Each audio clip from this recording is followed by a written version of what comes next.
नमस्कार दोस्तों, आपका स्वागत है अपनी YouTube चैनल PFP में। आज हम GMM फॉल्डर और HLE ग्लास कोड के बारे में चर्चा करने वाले हैं। तो सबसे पहले GMM फॉल्डर को डिस्कस कर लेते हैं। स्टॉक ने पिछले एक साल में 9% के नेगेटिव रिटर्न्स बना कर दिए हैं। तो आगे आने वाले समय में हम क्या एक्सपेक्ट कर सकते हैं और एज ए रिटेलर हमें क्या करना चाहिए, इसके बारे में आज हम चर्चा करने वाले हैं। फाइनेंशियल ट्रेंड के बारे में बात करें तो आप देख पाएंगे रेवेन्यू हमें कंटिन्यूअसली बढ़ता हुआ नजर आता है। 2019 में जितना रेवेन्यू था और 2022 में जितना रेवेन्यू है, आप देख पाएंगे 5 टाइम्स की ग्रोथ देखने को मिली है। लेकिन प्रॉफिटेबिलिटी में तो यहां पर आपको डबल भी होता हुआ नजर नहीं आया। तो इसका रीजन है कि मार्जिन में भारी गिरावट देखने को मिल रही है, जो कि क्लियरली अच्छी बात नहीं है। रेवेन्यू बढ़ रहा है लेकिन एट लास्ट प्रॉफिट भी बढ़ना ही चाहिए, वरना वैल्यूएशन महंगा ही रहेगा। इसलिए प्रॉफिट जब तक नहीं बढ़ेगा तब तक के लिए यह चीज हमें नेगेटिव की तरह नजर आती है। शेयर होल्डिंग पैटर्न के बारे में बात करें, टोटल प्रमोटर होल्डिंग 55% है, जिसमें से कुछ प्लेज नहीं है। Mutual fund 3.5%, other domestic institution 2.5%, FII 12%, retail and other category 27%। Shareholding pattern decent नजर आता है। प्रमोटर के पास अच्छी खासी इक्विटी है, जिसमें से प्लेज भी नहीं है। रिटेलर्स के पास थोड़ी सी ज्यादा इक्विटी नजर आती है और म्यूचुअल फंड अदर DI का इंटरेस्ट थोड़ा सा कम नजर आता है और इनका जो स्टेक है वो कंटिन्यूअसली कम होता हुआ नजर आया। लेकिन एक बहुत अच्छी बात यह है कि FIIs यहां पर खरीदते जा रहे हैं। मार्केट में इतना बड़ा सेल ऑफ चल रहा है, मार्केट में FIIs पिछले कई महीनों से सेलिंग कर रहे हैं, लेकिन यहां पर FIIs का स्टेक बढ़ता जा रहा है। तो ये एक अच्छी बात हो जाती है। वैल्यूएशन के बारे में बात करें तो सेक्टर का PE रेशियो 43 है, जबकि GMM फॉल्डर का 73 है। सेक्टर का प्राइस टू बुक 5 के आसपास है, GMM फॉल्डर का 12 के आसपास है। वैल्यूएशन महंगा है, उसमें कोई डाउट नहीं है। प्रीमियम वैल्यूएशन पे कंपनी ट्रेड कर रही है। एक स्मॉल कैप कंपनी के लिए, एक छोटी कंपनी के लिए 70+ का PE रेशियो थोड़ा सा महंगा दिखाई पड़ता है।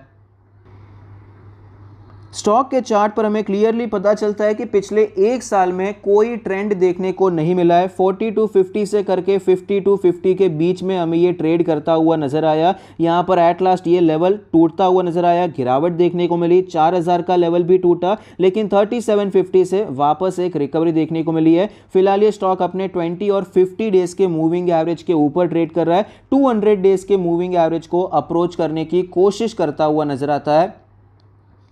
डेली RSI 63 का लेवल है। आप देख पाएंगे मोमेंटम काफी अच्छा है, क्योंकि फिलहाल जो तेजी देखने को मिली तो मोमेंटम बढ़ता हुआ नजर आया। लेकिन यहां पर एक चीज हमें नोटिस करनी चाहिए, जब ये गिरावट हो रही थी तब आप वॉल्यूम देख सकते हैं और फिलहाल जो तेजी देखने को मिल रही है उसमें आप वॉल्यूम देख सकते हैं। गिरावट में वॉल्यूम ज्यादा थे और तेजी में हमें वॉल्यूम कम देखने को मिल रहे हैं। तो क्लियरली इस तेजी पे बहुत ज्यादा विश्वास हमें नहीं रखना चाहिए, क्योंकि वॉल्यूम सपोर्टेड तेजी आपको दिखाई नहीं पड़ती है। अब यहां पर इमीडिएट सपोर्ट रेजिस्टेंस के बारे में बात करते हैं। जो इमीडिएट रेजिस्टेंस हमें देखने को मिलेगा, जो यहां पर रिसेंट हाई बनाया था, ये स्विंग हाई, और यहां पर सपोर्ट के बारे में बात करें 4000 के आसपास है। ये लेवल क्यों सपोर्ट है? क्योंकि गिरावट हुई, फिर यहां पर रिकवरी आई, रेजिस्टेंस लेके स्टॉक नीचे आया, फिर आपको एक ब्रेकआउट देखने को मिला। तो 4000 का लेवल एक इंपॉर्टेंट सपोर्ट की तरह में दिखाई पड़ सकता है। वीकली चार्ट पे चलते हैं। वीकली चार्ट पे आप देख पाएंगे पिछले 1.5 साल से एक ही रेंज में ये स्टॉक ट्रेड कर रहा है। ये जो हमने लेवल्स डेली चार्ट पे ड्रॉ किए, यहां पर भी हमें एप्लीकेबल नजर आते हैं, लेकिन रेंज थोड़ी सी बड़ी कर देते हैं। यहां पर थोड़ा सा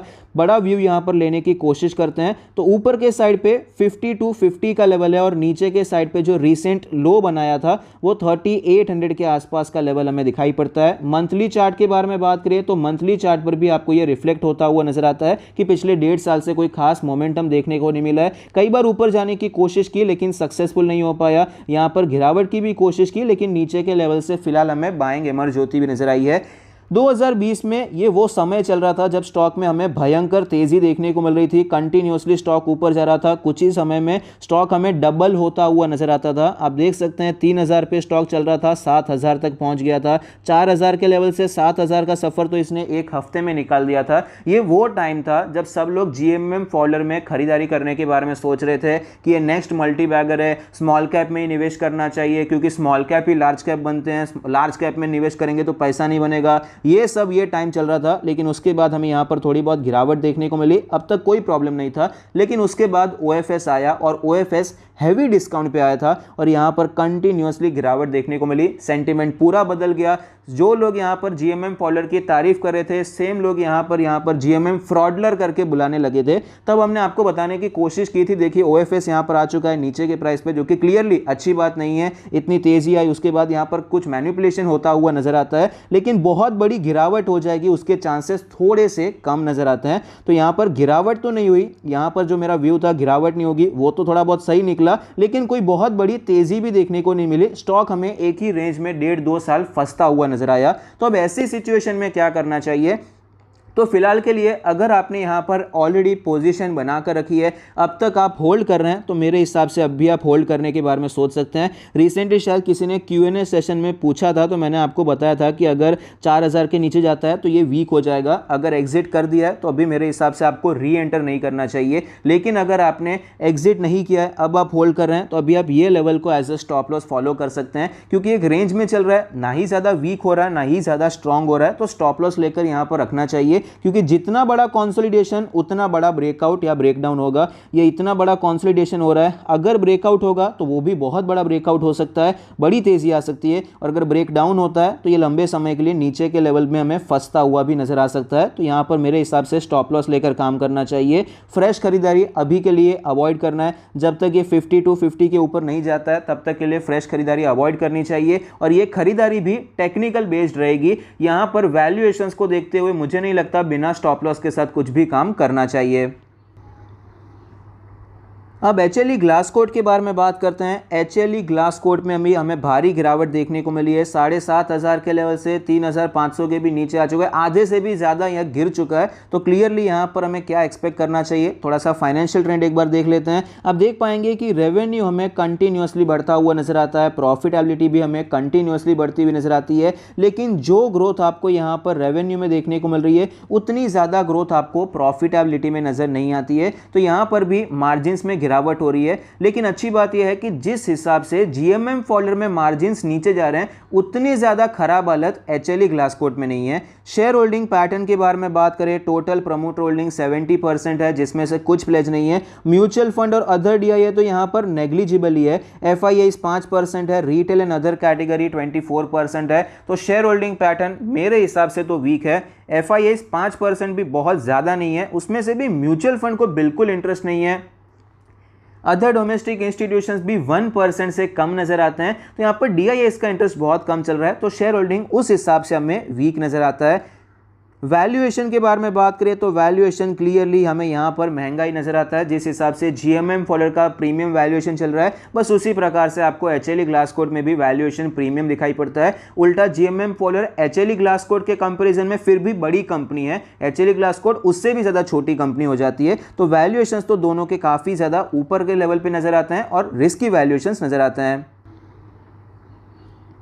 स्टॉक के चार्ट पर हमें क्लियरली नजर आता है कि 3000 के लेवल पे अगस्त 2021 में ट्रेड कर रहा था। 3000 से करके ये 7000 तक गया, अक्टूबर में पहुंच भी चुका था 7000 के लेवल पे। तो आप ये स्पीड समझ सकते हैं कितनी स्पीड में ये ऊपर जा रहा था। लेकिन उसके बाद हमें गिरावट देखने को मिली, स्लोली ये नीचे आता हुआ नजर आया। यहाँ पर जो 5000 का एक बेस बनाया था, जैसे ये बेस तोड़ दिया, स्टॉक वीक हो गया और 3000 पे वापस आ चुका है। उसी लेवल पे आ चुका है जहां से इसने यहाँ पर बड़ी रैली की शुरुआत की थी। फिलहाल आप देख पाएंगे अपने सारे मूविंग एवरेज के नीचे हैं, इतना ज़्यादा वीक है कि 20 डेज के मूविंग एवरेज पर ही रेजिस्टेंस लेके नीचे आ रहा है। डेली RSI 38 का लेवल है, मोमेंटम वीक नजर आता है, स्ट्रेंथ तो हमें बिल्कुल भी नजर नहीं आती है। यहाँ पर इमीडिएट रेजिस्टेंस के बारे में बात करें, 3500 का लेवल है और सपोर्ट हमारा 3000 का लेवल हो जाता है। 3500 क्यों? क्योंकि यहाँ पर एक सपोर्ट लेने की कोशिश कर रहा था, ब्रेकडाउन हो गया, फिर यही लेवल रेजिस्टेंस हो गया, फिर आपको फिर से गिरावट देखने को मिली। तो ये लेवल रेजिस्टेंस है और जहां से रिसेंटली थोड़ा सा अपमूव देखने को मिला है वो 3000 का लेवल है। तो शॉर्ट टर्म के लिए ये दोनों इंपॉर्टेंट लेवल हो जाते हैं। वीकली चार्ट के बारे में बात करें तो यहाँ पर मैंने आपको जो डेली चार्ट पे सपोर्ट बताए थे, यहाँ पर देखा जाए तो रेजिस्टेंस के ऊपर थोड़ा बहुत खरीद सकते हैं। लेकिन ये देखिए इललिक्विड स्टॉक है, छोटी कंपनी है, तो यहाँ पर इतना मेरे हिसाब से खरीदारी आपको प्रेफर नहीं करना चाहिए। जब यहाँ पर ट्रेंड भी ऑलरेडी काफ़ी ज़्यादा वीक चल रहा है तो यहाँ पर लिक्विडिटी ज़्यादा होनी चाहिए। ऐसे स्टॉक्स में हम टेक्निकल्स पे भी ज़्यादा निर्भर कर सकते हैं, तो ये पॉइंट इंपॉर्टेंट है। वीकली चार्ट पर देखते हैं। वीकली चार्ट पर सपोर्ट तो एक्चुअली वही है 3000 का लेवल, लेकिन रेजिस्टेंस हम थोड़ा ऊपर शिफ्ट करेंगे। रेजिस्टेंस अप्रॉक्सीमेटली 4000 के आसपास, 4150 के आसपास है, जहां पर हमें ये हाई बनाकर नीचे आता हुआ नजर आया। तो 3000 और 4000 ये दोनों इंपॉर्टेंट लेवल्स वीकली चार्ट में है। मंथली चार्ट के बारे में बात करें तो सपोर्ट तो हमारा 3000 का लेवल हो ही जाता है।